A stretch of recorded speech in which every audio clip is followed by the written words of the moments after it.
Dicen que tengo dos variables aleatorias, x e y, variables aleatorias, y me dan la función de densidad conjunta, esta de acá, que tiene esta formita cuando los x son positivos y las y están entre 0 y 1, y después vale 0 para cualquier otro valor. Es decir, si yo quiero graficar solamente el dominio, básicamente mi función vale para los x de 0 a infinito y los y entre 0 y 1. O sea, su dominio se encuentra todo para allá. Recuerden que este es un gráfico del dominio. O sea, acá tengo la y y acá tengo la x. Mi función en realidad está en 3D, donde el resultado, dependiendo qué valor de x le pongo y qué valor de y le pongo, me va a escupir un resultado z f de x y. O sea, estamos ahora tratando con volúmenes. Pero bueno, ¿qué es lo que nos piden? Nos preguntan por el valor de k, o sea, cuánto tiene que valer k, básicamente, para que esto sea una función de probabilidad. Y como antes, cuando teníamos una variable sola, como una función f de x, supongamos, nosotros teníamos que se necesitaba que integrara en todo el dominio mi función de densidad de 1. Es decir, el área debajo de mi curva, supongamos, en todo el dominio, ponerle que de 0 hasta, no sé, hasta 3, por alguna razón, todo este área tiene que ser 1, porque estamos hablando de probabilidades.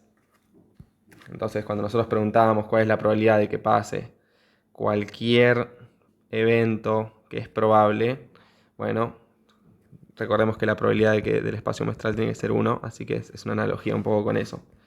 Acá lo que pasa es que yo estoy hablando de volúmenes, así que de repente estoy de nuevo en 3D, no es para nada así mi función, y yo dibujo muy mal en 3D, pero estaría preguntando por el volumen, por ejemplo, de este cubo. O sea, tendría que encontrar que este tiene un volumen igual a 1, para que estemos hablando de probabilidades. Entonces, acá lo que voy a tener que pedir para hacer una analogía con todo esto, que sería la integral en todo el dominio de x que vale, en todo el dominio de y que me interesa. Vamos a escribirlo más prolijo. Dominio de f y de f de y, dominio de y. ¿De qué cosa? De mi función de densidad conjunta, que me dice cómo se comportan mis variables conjuntamente. Y como tengo primero la integral de y, pongo diferencial de y, diferencial de x en este orden. Bueno, todo esto tiene que ser igual a 1 para que estemos hablando de probabilidades. Ok, y con esto un poco con esa definición en mente, lo único que resta es reemplazar, ahora ya tenemos la teoría. Bueno, entonces lo que tendría acá sería la integral desde 0 más infinito, si primero agarro el dominio de x, y después desde 0 a 1, si agarro el dominio de y después, de mi función de densidad k por x más y por e a la menos x, y primero va a diferencial y después va a diferencial x, porque primero puse los límites, la integral de y con los límites de y, después la de x, ¿no? Se pueden cambiar eso, pero recuerden cambiar los límites de la integración también. Bueno, acá es una constante respecto a ambas integrales, así que la sacamos afuera de las dos. Y respecto de y, tengo que e a la menos x es una constante. Recuerden que eso hacemos cuando integramos. Si voy a integrar respecto a y primero, mis constantes son no solamente los números, sino también las variables a las cuales yo no integro. Entonces me termina quedando, si ahora integro respecto a y, me termina quedando xy más y al cuadrado sobre 2. Y todo esto tengo que meterle los límites de integración desde y yendo de 0 hasta 1. Bueno, hagámoslo paso a paso, porque esta es la primera de todas. Esto me termina quedando k, la integral de 0 más infinito de a la menos x, y cuando reemplazo, recuerden primero el techo, es decir, primero 1, cuando reemplazo 1 en y, recuerden que y va de 0 hasta 1, me termina quedando x más un medio. Y después habría que restarle el piso, o sea, menos al mismo tiempo, y cuando y vale 0, bueno, me queda 0 más 0, 0.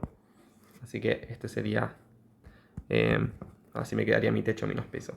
Bueno, entonces, tengo que, esto me termina quedando k, por la integral de 0 más infinito, d, y si distribuyese me quedaría e a la menos x por x, más un medio e a la menos x. Y todo esto lo estoy integrando respecto a x. Ok, lo que podríamos hacer acá sería, por ejemplo, acá la dejo afuera si no molesta, y dividir mi integral sería una posible opción. Entonces me queda x por e a la menos x, diferencial de x, y de nuevo puedo sacar un medio para afuera porque es constante, el integral de 0 más infinito de e a la menos x diferencial de x. ¿Ok? Entonces me termina quedando así. Tengo dos integrales, esta es bastante simple.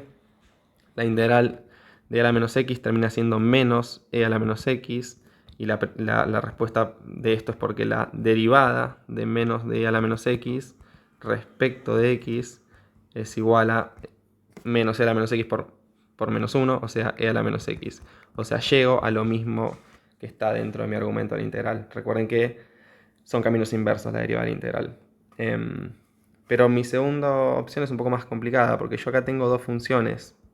Entonces acá lo que convendría hacer sería partes. Y recuerden que en partes, no vamos a ponernos a desarrollar todo partes, pero recuerden que en partes yo tenía que buscar de las dos funciones que tengo, una podría ser f y otra podría ser la derivada de g. ¿Okay? Ponerle que a esta yo le asigno la derivada de g. Y mi f tenía que ser una función más fácil cuando se derivaba, y mi g derivada, cuando la integrase, me tenía que quedar algo no más complicado que lo que tenía antes. Esa es como la regla. Fíjense que si yo eligiese, por ejemplo, opción B, a f como e a la menos x, bueno, la derivada es menos e a la menos x, ¿ok? Y no me termina quedando algo más simple. Así que para lo que seguía no me beneficiaba. Seguramente tendría que hacer parte de nuevo. Entonces, ¿cómo me queda esta parte? O sea, hagamos como un mini paréntesis de esta integral. La integral desde x hasta e a la menos x, yendo de 0 más infinito, diferencial de x, termina siendo f por g, o sea, menos x por e a la menos x, integrando desde x yendo de 0 hacia más infinito, menos f derivada por g, o sea, menos e a la menos x, diferencial de x de 0 más infinito. Ok, entonces, esta parte es bastante simple. Podría sacar este menos para afuera y me termina quedando más. Esta integral de acá ya la calculamos. Esta integral de ahí termina siendo menos e a la menos x, yendo de 0 a más infinito. Lo que no habíamos calculado eran sus límites de integración. Bueno, ¿cuánto da esto cuando reemplazo con los límites, ¿no? Me termina quedando el menos, lo voy a sacar afuera. Me queda e a la menos infinito. Y después me queda menos e a la 0. O sea, básicamente 1 sobre e a la infinito, lo cual es 1 sobre infinito, lo cual tiende a 0, menos 1, o sea 1, cuando distribuyo el menos. ¿Qué pasa con esta parte? Bueno, no es tan obvia, porque cuando reemplazan el límite superior, acá y acá me terminan quedando dos infinitos. Veámoslo cómo, ¿no? Si yo reemplazo cuando x tiende hacia infinito, voy a agarrar mis dos funciones, x y a por e a la menos x. Esto es lo mismo que el límite cuando x tiende a infinito. E a la menos x es lo mismo que e a la x en el denominador. Y esto me termina siendo una determinación de este tipo. Cuando pasaba esto podíamos aplicar L'Hospital. Y lo que hacíamos era derivar ambas funciones. Derivábamos la primera, que me queda 1, y derivábamos la segunda, que me queda e a la menos x.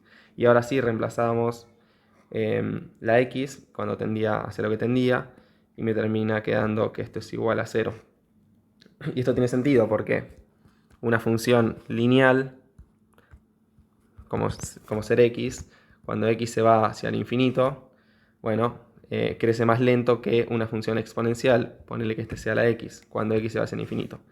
Entonces, como x, que está en el denominador, crece más rápido cuando x se va hacia el infinito, le termina generando que llega que acá se vuelve un número más grande que el de arriba más rápidamente. O sea, mi denominador es mucho más grande que mi numerador en el infinito. Bueno, entonces, ¿cómo me termina quedando todo esto? Tendríamos que borrar un poco. Entonces me termina quedando que esto es lo mismo que k por todo este choclo. Me terminaba quedando 1. Recuerden que me queda 1 en el otro, y en el x por e a la menos x, cuando reemplazaba por infinito era 0, y cuando reemplazaba por 0 también es 0, porque tengo una x acá. A veces eso no lo mencioné. Así que me termina quedando 1, que es este de acá, más un medio también, como tengo esta misma integral por 1. Así que k por 1 más un medio, lo cual es k, si acá hago denominador común, 2, me termina quedando 3 medios. No sé por qué lo puse arriba. Me queda 2 más 1, o sea 3 medios. Entonces K por 3 medios me termina quedando todo esto. Pero, de nuevo, ¿qué es lo que estamos buscando? Nosotros estamos buscando tal valor de K, tal que toda esta integral sea igual a 1. O sea, todo esto sea igual a 1, o sea, todo esto sea igual a 1. Entonces necesitamos que K necesariamente, vemos que K necesariamente tiene que ser igual a 2 tercios para que se cumpla mi condición de que es función de probabilidad. Entonces escribamos K tiene que ser igual a 2 tercios. Y esta acá es mi condición. O sea, K es igual a 2 tercios.